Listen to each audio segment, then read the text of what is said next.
Hello, Stampers. Welcome to Learning with Friends. My name is Pat Fairless, and I am from Fairless Stamp and Flair. If this is your first time here at Learning with Friends, welcome. I'm so glad you're here. I have what I think is a really exciting technique to share with you today. I came across this fairly recently within the last month or so, and so I've been practicing it and playing with it a bit, and I am going to share it with you. It's called Paper Kintsugi. It's an old Japanese art form that they use to repair broken pottery, and they would put the pieces of broken pottery back together with either gold, silver, or platinum. And the Japanese actually believe that it makes the object more beautiful because it has cracks in it. So this kind of duplicates that on paper. And I'm using Designer Series paper today, and I have 3 different ones that I'm going to show you. But let's go ahead and put my camera down so we can get started.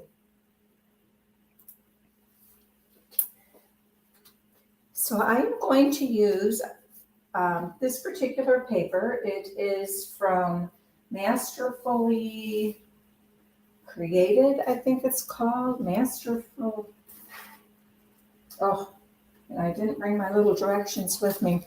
It's the one that goes with the gorgeously made bundle. I think it's Masterfully Made is what it's called.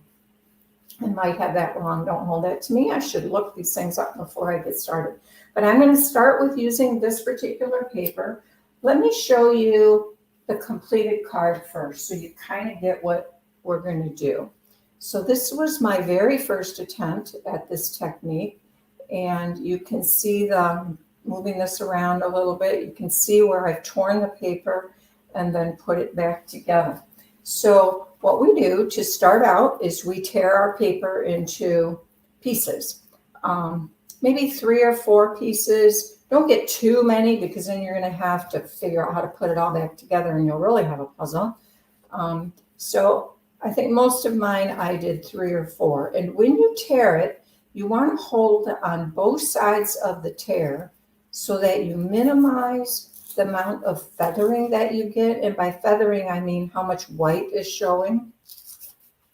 And it doesn't really matter how you tear it. You can tear it however you like. And I'm going to lay it down the way I have torn it so that I can remember how it goes back together. So let's go ahead and tear a couple more pieces here. You can obviously curve these. You can keep them as straight as you want or as crooked as you want. It doesn't really matter. Just kind of hold your fingers together so that you don't get a lot of white showing. Now I have some, but that's okay. It won't matter. So we're going to keep this down here. And then the next step is to take our Versamark pad and we're going to just touch the edges. Now you don't have to do all of the edges. So where you have, if I were to put the gold or the silver or whatever I'm using on this particular edge, then I don't need to do it on this one. So you only need it on one of the edges that are going to join back together. So just kind of hit it with the Versamark. I use the pad. You could certainly use a sponge dauber, whatever it is that works best for you to ink edges of cardstock. So I'm going to lay this back down here and let's put on this one, we're going to put this all the way around. Oh, my phone's ringing. I guess I mute my cell phone, but not my landline. I am sure it is one of those spammy calls that want to sell me something or take some survey, right? All right, so I have put it all the way around on that side. And now I am going to put it on this side here. And then I think I will not have to put any on this piece because I'll have all that done, all this done, and this edge. And these will meet up with those pieces. So we'll just We'll try that. Obviously, if you miss a spot, or you think you need to add a little bit more someplace, you can always go back and do that. That's no big deal. So let me bring in my little tray here. You don't really, I didn't use this embossed putty. You don't really need that because you're just doing edges. So let me go ahead and hopefully you can see it over here and just pour this on the edges. And like I said, if necessary, you can always go back and add a little bit more Versamark once you emboss it if it looks like you've missed a spot. It's kind of a little hard to see sometimes. And this I should just have on this one side. Okay, so I think I will have, double check, I will have embossing powder. And I should have mentioned I'm using silver embossing powder this time. On my last one, I used gold on the one I showed you. So, but I'm going to try it with silver and see how it looks. I thought, I love gold, of course, and it does show pretty on here. But I thought, well, maybe if I use the silver, it would show up a little bit more. So I'm going to try it with silver and see how that looks, and we can decide which one we like the best. Now I'm going to move these out of the way so I don't get them heated where I don't want them heated. Apologize for the noise. That always happens. There's nothing you can do about it.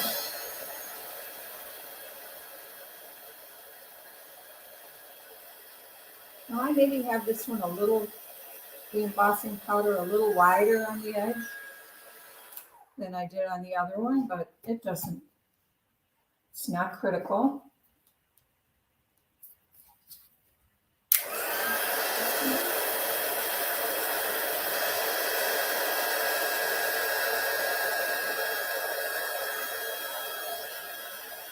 And when you're embossing, if you haven't done a lot of heat embossing, the metallics are the best to learn on because so much easier to see when they turn. And the one thing you definitely want to remember is not to overheat. So this one I'm going to put in the oven. Let's get the up top corner on here.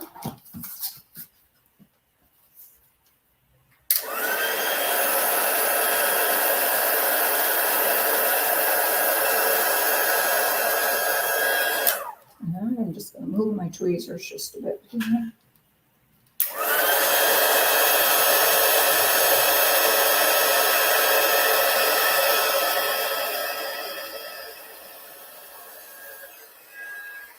Okay, I think that actually looks pretty good. So I can already see I did not need it on that edge because this edge is going to cover that. So I did mess that up, but it'll be fine. You really can't mess it up, okay? So now we're going to adhere this to a piece of cardstock. So push this to the sides, get this back more in the middle of the camera here so you can see. I did find that using liquid adhesive helped. And there's a couple things I want to explain. So if you have edges that are not embossed like this one, I found in my playing that if I put this down first, then all I would need to do is lay the other piece on top of it and it's covered. If by some chance you put the embossed piece down first and you want to put this one, and now this one needs to go down, you don't want to cover up your embossed edge. So keep your adhesive just a smidge away from the embossed area, and then you can tuck it under. You can take your fingernail and just kind of lift that edge and tuck it under. But if you think ahead of time and kind of plan how you're going to lay it down, anything that's not embossed can go down first. So that one, and I have a new bottle of adhesive, so it's kind of gooshing out a little bit on me here.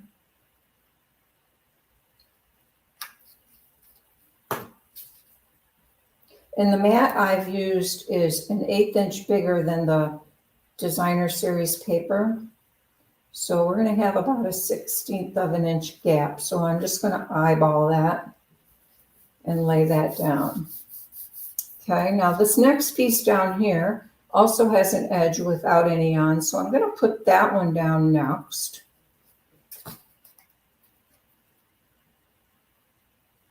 I'm just trying to minimize. My first one I made, I had to lift the edges and tuck it under because I didn't know to plan ahead. So I'm giving you that hint, is to just kind of plan ahead where you're going to put which edges you're going to emboss. And I also thought it was kind of nice when I kept this adhesive just a smidge back, it also lifts it just a bit. And I even like to take my thumbnail or fingernail and just bring it up a little bit because it just adds a little bit more depth to that. So next, let's go ahead and add this upper corner piece. And this is the one that I got a little carried away on my application of the embossing powder. I did not need it. On this edge up here, I only needed it on this bottom edge, but it's all right. It'll be fine. It's like I said, you can't really mess it up. You're just putting the pieces back together. Okay, see, like I didn't need it up here. I only needed it here because this is now going to overlap. And you'll see that, but that's okay. Whoever you send the card to won't know it wasn't supposed to be there. I promise. Unless they, for some reason, watch this video. So don't send it to anybody who watches the video.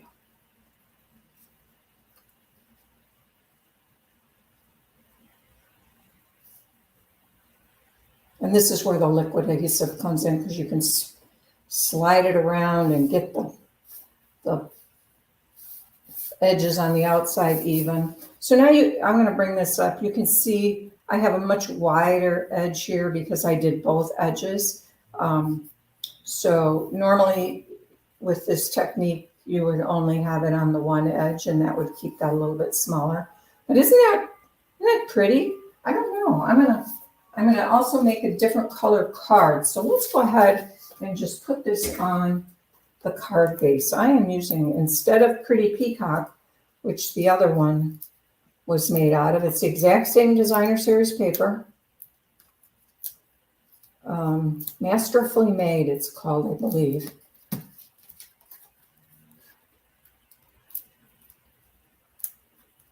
And now I do have glue on my fingers, so these little things stick.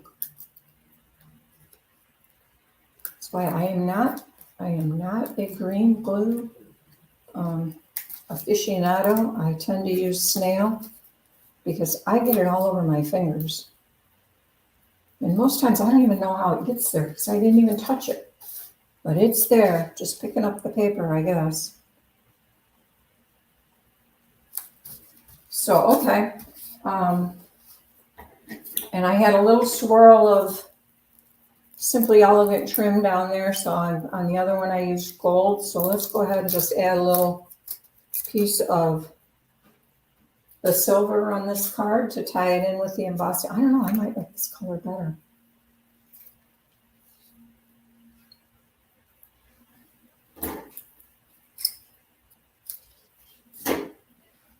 Now what I usually do is I take my sentiment and I just kind of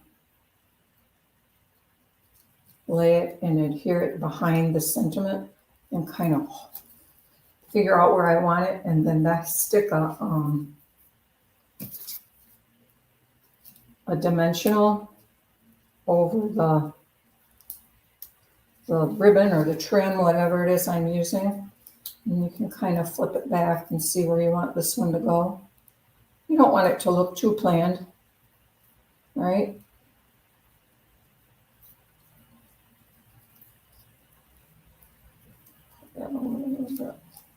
This one wants to twist on me, so let's see how. Look on the other side.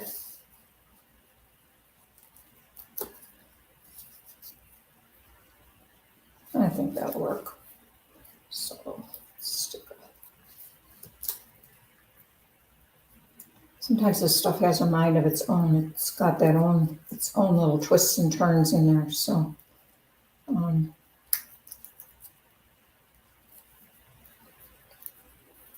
okay, and I'm going to add one more dimensional here in the center. Oh man, these things are really sticking to my sticky fingers with the glue.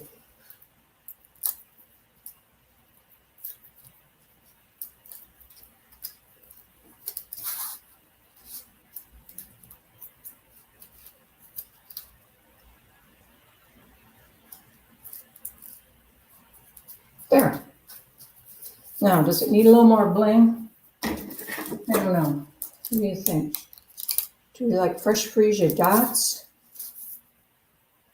Those are kind of pretty. Or some silver pearls. I think I'm going to try the dots. So these are the Tencel Gems 3-pack. So let's just put one right there. And maybe I'll use a couple bigger ones up here on top.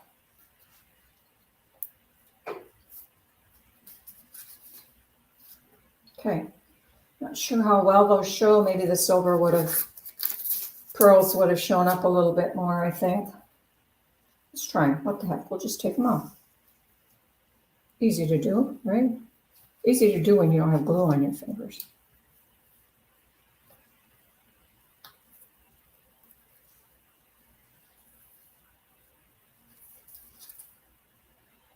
Yeah, I like the silver better.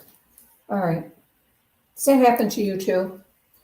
You try something and it's like, oh, get it done. And I never push them down too hard at first because then I can peel them off easy. I think I like the silver better. Okay, so what do you think? Pretty peacock or fresh freesia?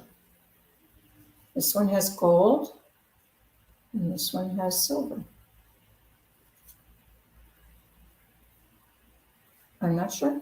I like them both. Which one do you like? Leave me know. I can show you the inside. The inside, I just put a simple strip, which is oftentimes what I will do when I'm using designer series paper. Did add a couple layers in here. This particular card will be on my blog post tomorrow. So if you want to download a free tutorial, you can download with all the dimensions, and there are also some written step-by-step directions for the Kintsugi technique on there. But let me show you a couple other cards. I wanted to try some different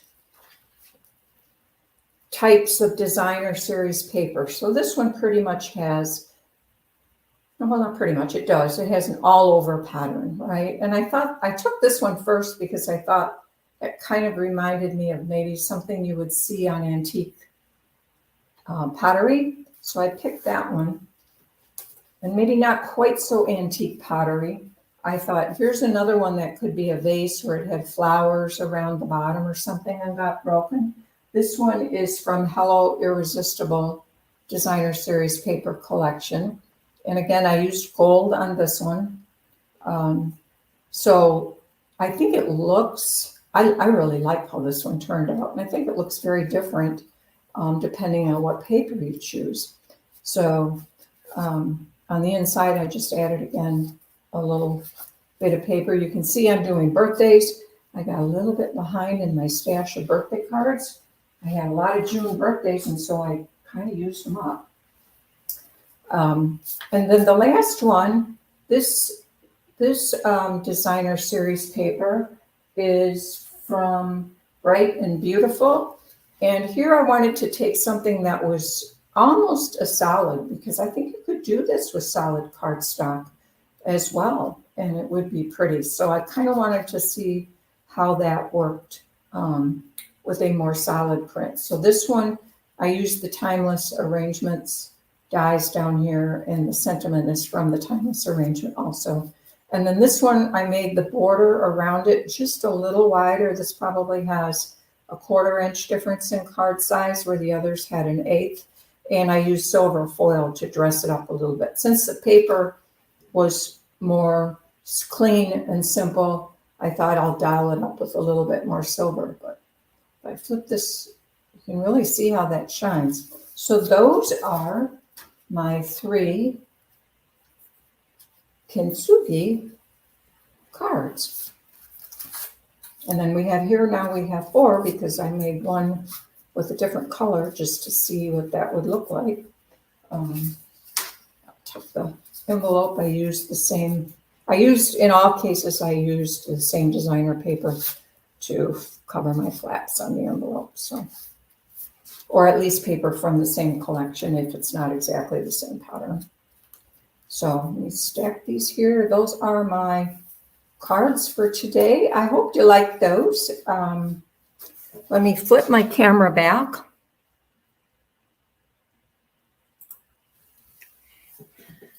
So I hope you found that interesting. I thought that technique was extremely interesting. I was a little afraid or nervous about trying it at first because I thought, how's this going to work? Is this going to be really difficult? But you can see how easy it is. It's super simple.